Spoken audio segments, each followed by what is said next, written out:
गांव का नाम था धूलकोट, एक छोटी सी बस्ती जहां मिट्टी की गलियां बारिश में कीचड़ में बदल जाती और गर्मियों में धूल उड़ती। इसी गांव के एक कोने में एक टूटी फूटी झोपड़ी थी, जहां छोटा राजू अपने बूढ़े नाना के साथ रहता था। राजू की उम्र केवल 10 साल थी, लेकिन हालातों ने उसे उम्र से पहले बड़ा बना दिया था। उसकी माँ उसे बहुत पहले छोड़कर चली गई थी और पिता कभी लौटकर नहीं आए। नाना ही उसका सब कुछ थे, माँ, पिता और दोस्त। पर अब नाना भी बूढ़े और बीमार थे। काम करने की ताकत नहीं रही थी और राजू ने छोटे मोटे काम करके 2 वक्त की रोटी जुटाना सीख लिया था।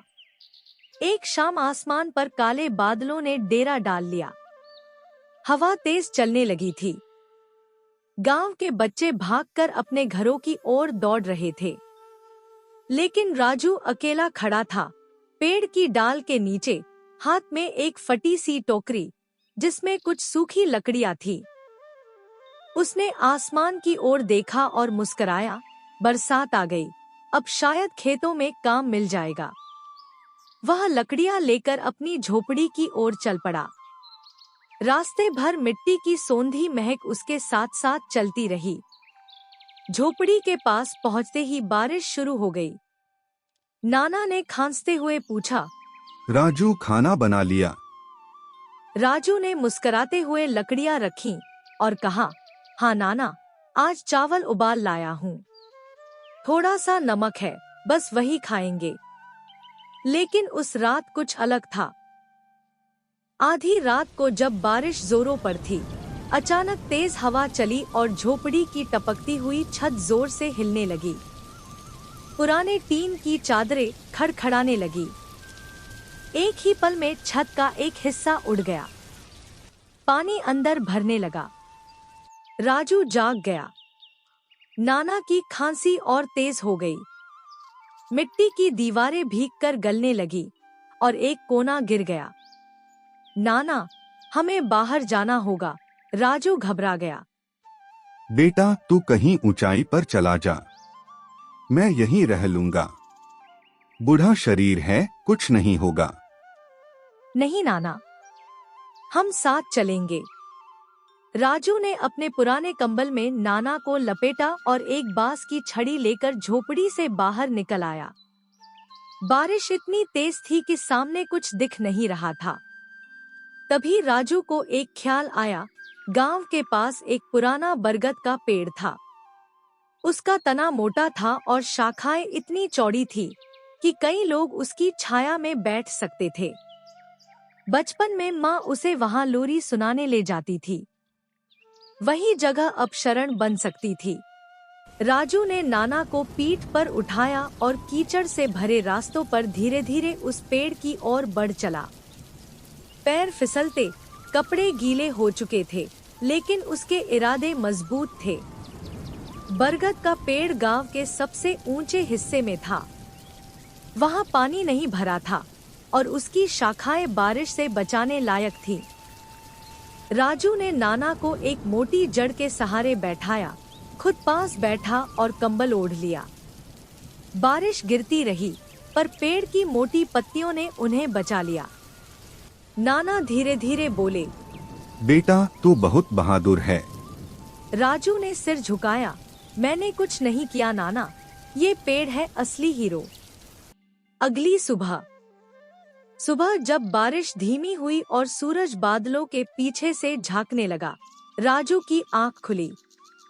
उसकी पीठ में दर्द था, कपड़े अब भी गीले थे, लेकिन चेहरे पर संतोष था। नाना सुरक्षित थे। गांव वालों को जैसे ही पता चला कि राजू और उसके नाना झोपड़ी से बाहर थे, कुछ लोग उन्हें ढूंढने निकले। जब वे बरगद के पेड़ तक पहुंचे, तो राजू और नाना को देखकर सबकी आंखें भर आईं। अरे, ये बच्चा तो फरिश्ता है। एक बुजुर्ग बोला, राजू, चलो मेरे घर, वहाँ कुछ सूखे कपड़े और खाना है। गांव की एक औरत ने कहा। पर राजू ने मुस्कुराते हुए कहा, पहले नाना को ले चलिए। उस दिन के बाद गांव के लोगों ने फैसला लिया कि किसी गरीब परिवार को ऐसे हाल में नहीं जीने दिया जाएगा। गांव के प्रधान ने घोषणा की, हम गांव में एक छोटा बारिश आश्रय केंद्र बनाएंगे, जहां कोई भी गरीब, बूढ़ा या बेघर आदमी बारिश में छुप सकेगा। राजू को भी गांव के स्कूल में फिर से दाखिला मिल गया। गांव की टीचर राधिका मैडम ने उसकी पढ़ाई की जिम्मेदारी ली। एक स्वयंसेवी संस्था को जब इस बच्चे की कहानी पता चली, तो उन्होंने मदद भेजी, कपड़े, बिस्तर, किताबें और नाना की दवा। अब राजू हर दिन स्कूल जाता, शाम को खेत में काम करता और रात को नाना के पास बैठकर कहानियां सुनता। बरगद के पेड़ के नीचे उसने खुद एक छोटा सा काठ का मंदिर बनाया, जिसमें उसने मिट्टी से बनाए 2 छोटे पुतले रखे, एक बूढ़ा और एक बच्चा। जब भी कोई उस मंदिर से गुजरता, तो सिर झुकाकर कहता, ये उस बच्चे की कहानी है जिसने बारिश में इसी पेड़ की छांव तले अपने नाना को बचाया। बरसों बाद समय बीता। राजू बड़ा हो गया, पढ़ाई में होशियार था। उसने स्कॉलरशिप पाकर शहर में कॉलेज में दाखिला लिया। लेकिन गांव और बरगद के पेड़ की छाया को वह कभी नहीं भूला। कॉलेज से लौटते ही वह गांव आता और बच्चों को पढ़ाता। उसने गांव में एक छोटी पुस्तकालय बनवाई, जिसका नाम रखा छांव। उस बरगद के नीचे अब हर साल बरसात आश्रय उत्सव होता, जहां गांव के लोग मिलकर बारिश से पहले जरूरतमंदों के लिए रेनकोट, छतरी, चटाई और दवाइयां इकट्ठी करते। राजू अब सिर्फ एक लड़का नहीं था, वह गांव की आत्मा बन चुका था। कहानी की सीख। बारिश में पेड़ पर सोने वाला गरीब लड़का हमें सिखा जाता है कि गरीबी कोई अभिशाप नहीं, बल्कि एक हालात है जिसे इंसान की हिम्मत और संवेदना बदल सकती है। जीवन की सबसे बड़ी शक्ति होती है साहस और प्रेम। एक बच्चा भी समाज में बदलाव ला सकता है, बस उसे एक मौका चाहिए। कभी जब आप बारिश में भीगे और किसी पेड़ की छांव लें, तो याद रखिएगा कि कहीं कोई राजू आज भी किसी को उस बरगद की जड़ों के पास सुरक्षित करने की कोशिश कर रहा होगा।